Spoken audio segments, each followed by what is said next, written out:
আমি একটু সবাইকে অবহিত করতে চাচ্ছি, আমাদের কিন্তু judicial officers protection act section 1 এবং আমাদের যে ফৌজদারি কার্যবিধি 197 ধারায়, এই দুইটা বিষয়ে কিন্তু বিচারকদের উদ্দেশ্যে বলা হচ্ছে, আপনি যদি ইন গুড ফেথ, সরল বিশ্বাসে যদি কোনো কাজ করেন এবং সেটার ক্ষেত্রে আপনি কাকে রিমান্ড দিবেন, কাকে রিমান্ড দিবেন না, কাকে জামিন দিবেন, কাকে জামিন দিবেন না, কাকে বিচারকের সাজা দিবেন, কাকে সাজা দিবেন না, এটা যদি আপনি সরল বিশ্বাসে যদি আপনি কাজটি করেন।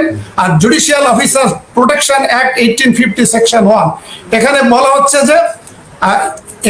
বলা হচ্ছে যে আপনি জুডিশিয়াল মাইন্ড অ্যাপ্লাই করে আপনি রিমান্ড, জামিন এবং বিচারটা আপনি করবেন, কিন্তু আপনি কিন্তু কোনোভাবে ফরমাইশি জাজমেন্ট দিবেন না। তাহলে সে যদি তার জুডিশিয়াল মাইন্ড অথবা গুড ফেইথে যদি কাজটি না করেন, তাহলে তিনি যদি সাজা দেন, তাহলে এটি রংফুল কনফাইনমেন্ট হবে, এটি দণ্ডবিধি 342 ধারা অপরাধ হবে। এবং তারা যদি ফরমাইশি জাজমেন্ট দিয়ে থাকেন এবং তিনি যদি এই বিচার প্রক্রিয়াটা যদি সম্পন্ন করেন, তাহলে কিন্তু আমাদের সংবিধানের আর্টিকেল 35 সাব ক্লজ 3 লঙ্ঘন হবে। কারণ ওখানে বলা হচ্ছে আমাদের বিচার প্রক্রিয়া হবে কিন্তু ওপেন কোর্টে এবং সেটি কিন্তু ইম্পার্শিয়াল হতে হবে। তো তাহলে আপনি জুডিশিয়াল মাইন্ড অ্যাপ্লাই করে সরল বিশ্বাসে যদি আপনি কাজটি করেন, সেই কাজটি যদি ভুলও হয়, তাহলে আপনি জুডিশিয়াল রিমেডি পাবেন।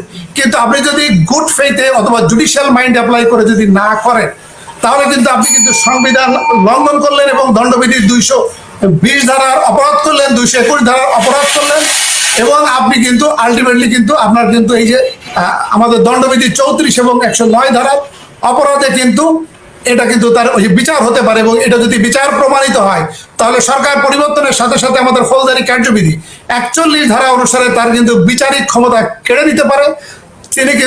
তিনি কিন্তু চাকরিচ্যুত হতে পারেন এবং তার বিরুদ্ধে কিন্তু ফৌজদারি মামলা রুজু হতে পারে এবং এই ফৌজদারি মামলার কারণে সে রংফুল কনফাইন্ড সহ বিভিন্ন দণ্ডে দণ্ডিত হতে পারে, যাবজ্জীবন কারাদণ্ড, ইভেন তার কিন্তু মৃত্যুদণ্ড হতে পারে। কারণ এই সমস্ত মিথ্যা বা ফরমাইশি জাজমেন্টের কারণে এই ঘটনাকে কেন্দ্র করে যদি কোনো কারো হত্যা হয়ে থাকে, তাহলে কিন্তু সেই ক্ষেত্রে 34 এবং 109 ধারা এবং সংবিধান লঙ্ঘনের কারণে দণ্ডবিধি 124 ক অনুসারে এই সমস্ত বিচারকদের মানে ফৌজদারি কার্যবিধি অপরাধে তাদের কিন্তু বিভিন্ন সাজা হতে পারে। এখন আপনি এর আগে আমাকে প্রশ্ন জিজ্ঞাসা করেছেন যে পুলিশ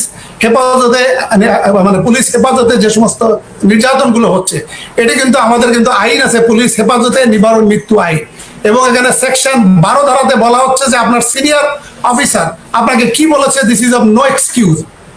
এবং এটিতে কিন্তু বলা হচ্ছে এটা কিন্তু যাবজ্জীবন কারাদণ্ড হতে পারে, মানে বিভিন্ন মেয়াদে তার দণ্ড হতে পারে এবং তার সর্বোচ্চ যাবজ্জীবন কারাদণ্ড হতে পারে। এবং এখানে আপনি যে ঘটনাটা বললেন যে পুলিশের নির্যাতনে সে আত্মহত্যা করেছে, এটি কিন্তু একটা অ্যাবেটমেন্ট এবং দণ্ডবিধি 306 ধারার অপরাধ। এবং যদি পুলিশ হেফাজতে যদি কারোর মৃত্যু হয়ে থাকে, তাহলে এটা পুলিশ হেফাজতে নিবারণ মৃত্যু আইন, তার কিন্তু এটা যাবজ্জীবন কারাদণ্ড হবে এবং এটা কোনোভাবেই সে এটা থেকে বাঁচতে পারবে না। এবং আমাদের যে এখন ডিজিটাল এভিডেন্স কিন্তু আদালতে অ্যাডমিসেবল এবং এটা এই সরকারই কিন্তু আমাদের সাক্ষ্য আইন 1972-এর 65B-তে এখানে কিন্তু স্পষ্ট বলা হচ্ছে এটি কিন্তু আদালতে অ্যাডমিসেবল। এবং এই ঘটনাগুলো যদি কেউ যদি এটা রেকর্ড করে রাখে, এটা যদি ডাউনলোড করে থাকে, তাহলে দিস ইজ এনাফ। এটা তাদের ফৌজদারি অপরাধে তাদের এই অপরাধটা প্রমাণ করার জন্য তাদের কিন্তু বিভিন্ন দণ্ডের সাজা হতে পারে। মির্জা ফখরুল সাহেবকে যে কারণে যে মামলায় আটক করা হয়েছে, একই মামলায় কিন্তু ব্যারিস্টার শাহজাহান ওমরকে কিন্তু আটক করা হয়েছে। তাহলে ব্যারিস্টার শাহজাহান ওমরকে যদি আপনি জামিন দিতে পারেন, তার মানে আপনি একই অপরাধে আপনি তাদেরকে আটক করলেন, একজনকে জামিন দিলেন, আরেকজনকে জামিন দিলেন না।